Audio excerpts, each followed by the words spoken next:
Hello everyone, welcome back to my channel. तो दोस्तों, स्वागत है आप सबका हमारे चैनल पर, जहां हम बातें करते हैं फैशन, ब्यूटी, लाइफस्टाइल, पूजा पाठ से जुड़े हुए ऑल इन टॉपिक पर।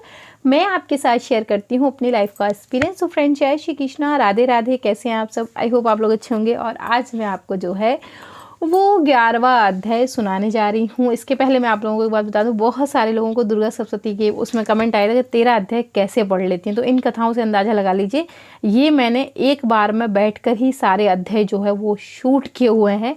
तो आप इसी से अंदाज़ा लगा लीजिए कि मैं कैसे पढ़ लेती हूँ। तो मुझे कथाएँ पढ़ना बहुत अच्छा लगता है, बहुत ही ज़्यादा अच्छा। मतलब अगर कोई मुझसे कहे कि आप दिन भर बैठ के कथाएं पढ़ लीजिए, तो मैं पूरे दिन बैठ के पढ़ सकती हूँ, इतनी क्षमता है मेरी। तो चलिए हम आपके साथ 11वां अध्याय जो है वो शेयर करते हैं। राजा पृथु ने कहा, इसमें क्या है इस अध्याय में बता दूं। शंकर जी द्वारा तेज को क्षीर सागर में डालना।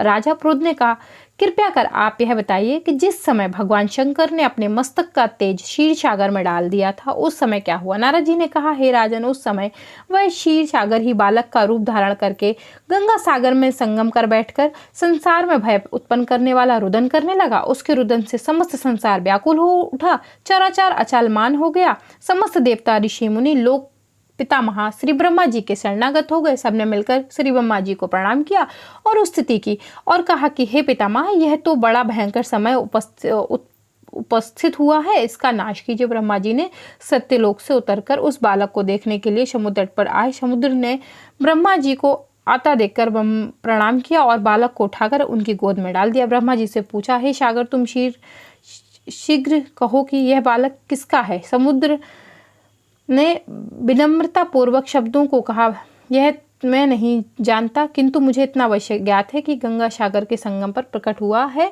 इस बालक का जातक आदि संस्कार कीजिए।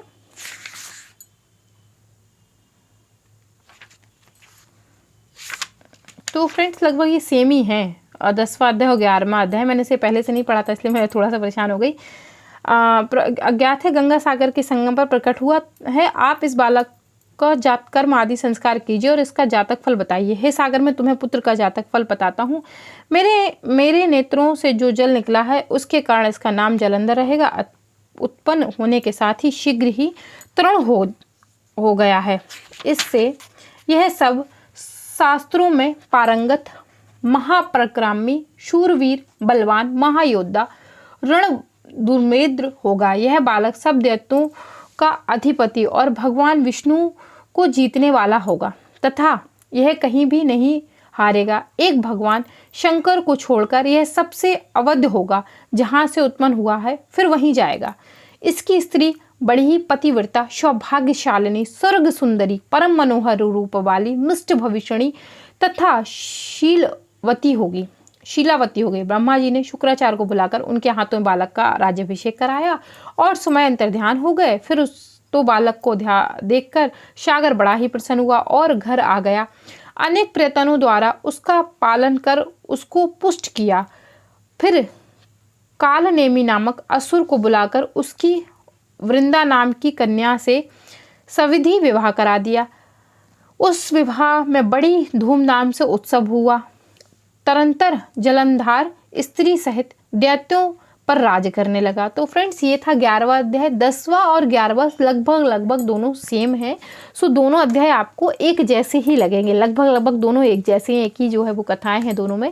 सो आशा करते हैं पसंद आया होगा। आपको पसंद आया तो then like, share, subscribe, comment करना बिल्कुल मत भूलिए। मैं मिलती हूँ आपके साथ 12वें अध्याय में। उसमें मैं आपको बताती हूँ कि क्या हुआ है और आगे क्या हो रहा है। तो फ्रेंड्स, अगर ये वीडियो पसंद आया तो लाइक, शेयर, सब्सक्राइब, कमेंट करना मत भूलिए। मैं मिलती हूँ न्यू वीडियो। तब तक ले जय Shri Krishna, Radhe Radhe, bye bye friends, bye bye.